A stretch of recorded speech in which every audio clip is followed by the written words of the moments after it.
지금 이 자리에 예배를 드리러 오신 모든 분들을 주님의 이름으로 환영하고 축복합니다. 그럼 이 시간 기도하겠습니다. 사랑하는 하나님 아버지, 이 시간 주님 앞에 나와 예배 드릴 수 있도록 인도하시니 감사드립니다. 주님 홀로 영광 받아 주시옵소서. 이 예배를 기쁘게 받아 주시옵소서.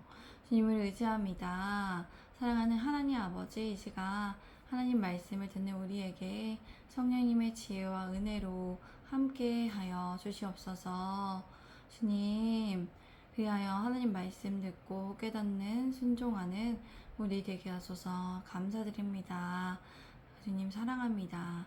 예수 그리스도의 이름으로 기도드립니다. 아멘. 설교의 주제는 늘 하나님을 예배합니다입니다. 늘 하나님을 예배합니다입니다. 오늘 하나님께서 주신 말씀 신명기 8장 1절에서 10절까지의 말씀입니다. 제가 1절에서 2절까지의 말씀을 읽겠습니다. 내가 오늘 명하는 모든 명령을 너희는 지켜 행하라. 그리하면 너희가 살고 번성하고 여호와께서 너희의 조상들에게 맹세하신 땅에 들어가서 그것을 차지하리라. 네 하나님 여호와께서 이 40년 동안에 네게 강야길을 걷게 하신 것을 기억하라. 이는 너를 낮추시며 너를 시험하사 네 마음이 어떠한지 그 명령을 지키는지 지키지 않는지 알려 하심이라. 너를 낮추시며 너를 줄이게 하시며 또 너도 알지 못하며 네 조상들도 알지 못하던 만나를 네게 먹이신 것은 사람이 떡으로만 사려는 것이 아니요 여호와의 입에서 나오는 말씀으로 사는 줄을 네가 알게 하려 하심이라. 내가 오늘 너희에게 주는 모든 명령을 지켜 행하라. 그러면 너희가 살고 수가 많아지고 하나님께서 너희 조상들에게 맹세로 약속하신 그 땅에 들어가서 차지할 수 있게 될 것이다. 네 하나님 여호와께서 40년 동안 광야에서 너희를 어떻게 이끄셨는지, 어떻게 너희를 낮추시고 너희를 시험해 너희 마음에 무엇이 있는지, 너희가 그분의 명령을 지키고 있는지 아닌지 알려고 하셨음을 기억하라. 하나님께서 계속해서 말씀을 지켜 행할 것임을 강조하십니다. 반복적으로 이스라엘 백성들에게 가르치셨습니다.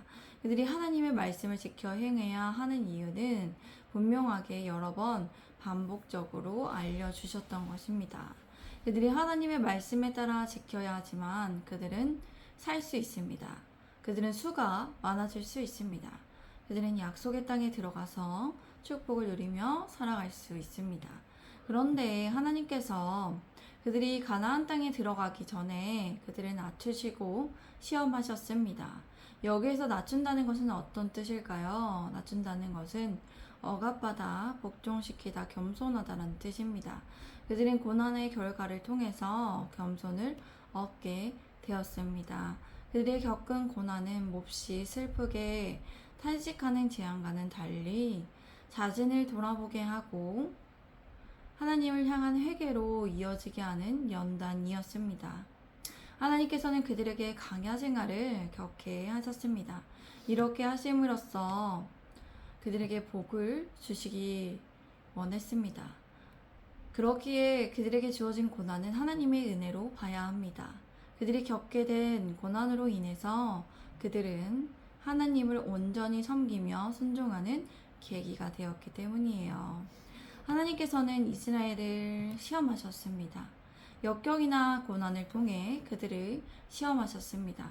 그들이 잘못된 길로 가도록 깨는 유혹이 아니라 말의 진실성과 인격을 확인할 목적으로 하나님께서는 그들을 시험하셨습니다. 하나님께서 시험을 통해 그들이 어떠한 마음을 가지고 있는지를 알고자 하셨습니다. 이러한 시험을 통해서 궁극적으로 하나님께서는 그들이 하나님만을 의지하고 말씀에 순종하는 삶을 살기를 원하셨습니다. 이스라엘 백성들은 굶주림을 통해서 낮아졌습니다. 그들은 강야에서 먹을 것이 없을 때 하나님의 초자연적인 방법을 경험했습니다. 그들이 일하지 않았고 어떠한 땀과 피와 어떠한 수고를 동반해서 먹을 것을 얻었던 것이 아니라 하나님을 의지함으로 하느님께서 하늘에서 만나를 내려주셨던 것입니다. 만나의 모양은 작고 흰설이 같았고 미나리가에 속하는 고수풀의 씨 같이 생겼습니다. 맛은 불에 구운 꿀 과자 같았습니다. 하나님께서는 광야에서 만나를 주셨는데 그러한 목적은 사람이 떡으로만 사는 것이 아니라 하나님의 말씀으로 사는 줄을 알게 하시려는 것이었습니다. 떡은 인간이 살아가는 것에 있어서 우리가 없으면 안 되는 존재입니다. 필수 요소입니다. 그런데 그들이 광야에서 떡도 없이 산다는 것은 생존의 위협이 되는 것이었습니다. 그래서 하나님께서는 하늘에서 만나를 내려줘서 그들이 하나님을 전적으로 의지할 수 있도록 하셨습니다. 우리 함께 4절에서 6절까지의 말씀을 읽겠습니다. 시작. 이 40년 동안에 내 의복이 헤어지지 아니하였고 내 발이 부르트지 아니하였느니라. 너는 사람이 그 아들을 징계함 같이 네 하나님 여호와께서 너를 징계하시는 줄 마음에 생각하고 네 하나님 여호와의 명령을 지켜 그의 길을 따라가며 그를 경외할지니라. 너희가 훈련을 받은 40년 동안 너희 옷은 닳아서 떨어지지 않았고 너희 발은 부르트지 않았다. 너희는 사람이 자기 아들을 훈련시키듯이 너희 하나님 여호와께서 너희를 훈련하시는 것을 알라. 너희는 너희 하나님 여호와의 명령을 지켜 그의 길을 따라가며 하나님을 경외하라. 하나님께서 그들이 훈련받는 40년 동안 그들을 지키시고 보호하셨습니다. 그렇게 그들의 옷은 떨어지지 않았고 남아 있었고 또 계속해서 걸어 다니더라도 그들의 발이 건강할 수 있었다는 것입니다. 하나님께서 이스라엘 백성들을 징계하는 이유는 무엇일까요? 하나님께서는 그들을 사랑하시기 때문입니다. 하나님께서 아들을 징계하듯이 이스라엘 백성들을 훈련시키는 것은 그들에게 진리를, 하나님의 가치를, 참된 가치를 심어주시기 위해서입니다. 그들이 잘못된 행동을 수정하도록 엄격하게 훈련하시고 훈계하시려는 것입니다. 잘못된 것을 보고도 아빠가 아들에게 가르쳐주지 않는다면 그것은 사랑하는 행동이 아닙니다. 또한 경우에 따라서 물리적 체벌도 시행하시려는 것이었습니다. 그렇게 하신 이유는 그들을 괴롭히시는 것이 아니었습니다. 스스로 깨닫고 하나님께 돌아오게 하시려는 것이었습니다. 그렇게 그들은 이러한 하나님의 크신 뜻을 이해해야 합니다. 깨달아야 합니다. 이러한 생각은 경험적 학문적 지식을 더하는 것뿐만 아니라 선악에 대한 분별력을 갖는 것을 의미합니다. 하나님에 대한 올바른 지식을 가지고 악의 세력인 사탄의 그러한 악적인 존재임을 분별력을 가지는 것이죠. 이스라엘은 그들이 당하는 고난이 하나님의 사랑임을 깨닫고 분별해야 했다는 것이에요. 우리 또한 이렇게 징계와 훈련을 통해서 하나님의 사랑이 무엇인지, 하나님이 사랑이 아니라 사탄이 유혹할 때 악한 것을 함으로써 우리가 악한 길에 빠짐으로써 그들이 좋아하고 하는 것에 있어서 하나님께서는 슬퍼하신다는 것입니다.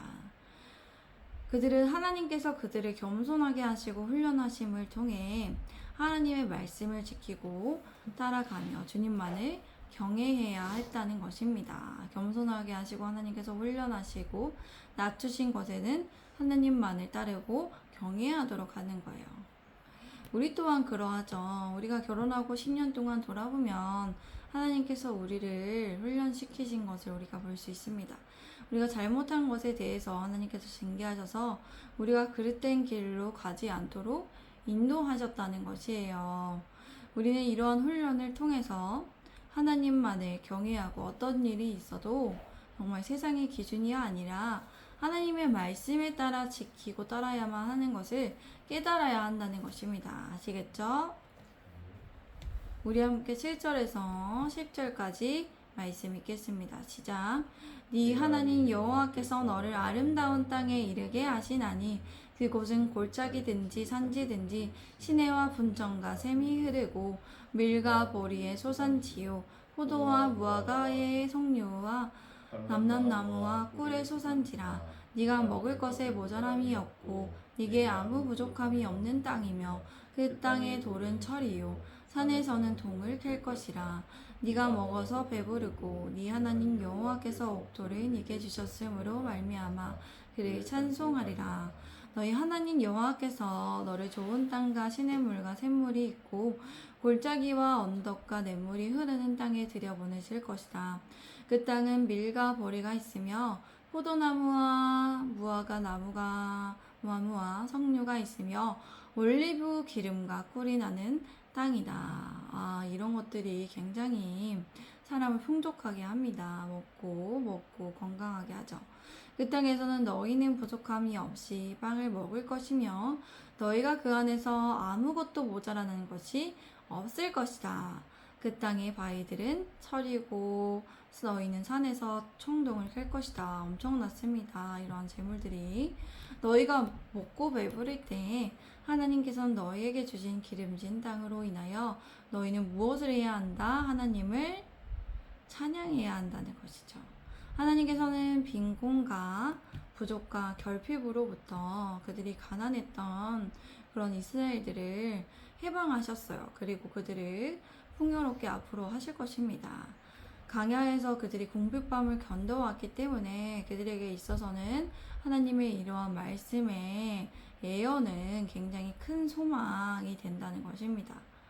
가난한 시절이 있기 때문에 우리가 이렇게 풍족했던 삶을 살아간다면 굉장히 우리에게 감사함이 되고 그 가난했던 시절에 우리가 그때의 느낌과 그때의 슬픔을 알기 때문에 지금의 현실의 평안함이 우리에게는 굉장히 큰 것으로 다가올 수 있다는 것이에요.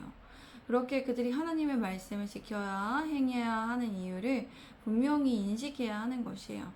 하나님의 말씀을 따라야 하는 것에 있어서 현실의 벽이 있겠지만 현실의 벽이 가나안 민족들이 크고 강대하다라는 거겠지만 그 벽을 깨고 하나님의 말씀에 따라 그들이 살아야 한다는 것이에요. 우리 또한 현실의 벽이 있을 수 있지만 하나님의 말씀에 따라 살아야 한다는 것입니다.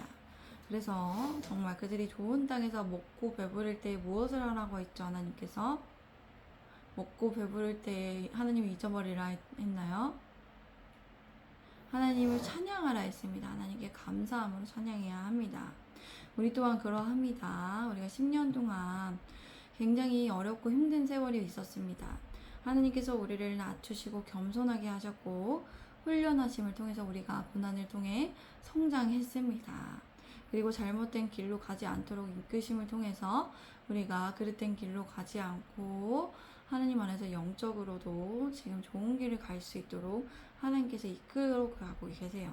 그래야 오늘날 우리가 앞으로 이사할 곳에서 또 앞으로 있을 날들에 있어서 하나님께서 주신 축복을 계속 누릴 수 있도록 어떻게 해야 된다, 무엇을 해야 된다 계속 강조되고 있는 거, 그곳에 가서서 무엇을 해야 된다?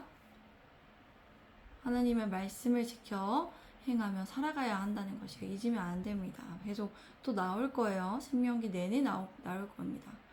그리고 우리가 지금 몸 먹고 배부르며 평안히 살아가는 것에 있어서도 우리의 능력이 아니라 하나님께서 우리에게 능력을 주셨기 때문에 하나님께 감사하며 하나님을 찬양해야 한다는 것입니다. 늘 하나님을 예배하는 삶을 살아가야 한다는 것입니다. 우리가 그래서 늘 하나님을 예배해야 한다는 것이에요. 우리가 예배할 때 하나님께 감사할 수 있고 예배할 때 하나님 말씀으로 깨달아 우리가 온전하고 새로워져서 주님의 말씀을 따라서 살아갈 수 있어요. 예배하지 않으면 또 잊어버리고 우리의 생각과 기준과 세상의 기준에 따라 살아갈 수 있는 존재라는 것이에요. 우리가 그렇기 때문에 하나님 예배해야 한다는 것입니다. 우리 예수님의 제자된 교회 성도분들이 늘 하나님을 예배하는 삶을 살아가시기 바랍니다. 그래서 정말 주님께서 인도하여 주셔서 은혜를 내려주심에 감사드리며 하나님을 찬양하고 또 하나님의 말씀에 따라 매일 하나님 말씀에 따라 실천함으로써 하나님의 축복을 매일매일 경험하시기 바랍니다. 우리 함께 이 시간 기도합니다. 사랑하는 하나님 아버지 참 감사드립니다. 우리가 정말 사람이 떡으로만 사는 것이 아니라 하나님의 말씀으로 살아서 온전히 하나님을 의지하는 존재임을 의지하고 하나님의 말씀에 따라 살아가야 하는 존재임을 순종해야 하는 것을 우리에게 알려주시면 감사합니다. 우리가 정말 먹고 마시고 이 땅의 것들로만 사는 것이 아니라 하나님에게 속한 존재로서 하나님의 말씀으로 사는 존재들입니다. 그렇게 우리가 늘 하나님을 예배하기를 우리가 다짐하고 또 결단합니다. 잊지 않고 늘 하나님을 예배하고 하나님께 정말 우리가 먹고 마시고 배부를 때 하나님을 잊어버리지 않고 우리의 힘과 능력으로 수고로 그렇게 된 것이 아니라 하나님께서 능력을 주시고 상황과 환경과 여건을 주셨기 때문에 그렇게 된 것임에 감사하고 하나님을 찬양하게 하소서. 그래서 하나님의 존재로서 하나님의 자녀로서 당당하게 이 땅에서 늘 하나님의 말씀을 실천함으로써 축복을 누리는 존재로 살아가게 하소서. 주님, 우리 예수님의 제자 된 교회 그렇게 세워주셔서 하나님 아버지 오늘 또 순천에 내려갑니다. 시부모님, 시부모님을 뵈러 가는데 그곳에 가서 주님 안에서 화목하고 주님 안에서 사랑하며 하나 되는 시간 되게 하소서. 하나님의 은혜와 진리로 함께하여 주시옵소서. 사랑하는 하나님 아버지 또 오고 가는 길 안전하게 지켜주시고 함께하소서. 보호하여 주셔서 감사드립니다. 사랑합니다. 예수 그리스도의 이름으로 기도드립니다. 아멘. 하나님께 영광의 박수 올려드립니다. 할렐루야 주님을 찬양합니다. 아멘. 샬롬.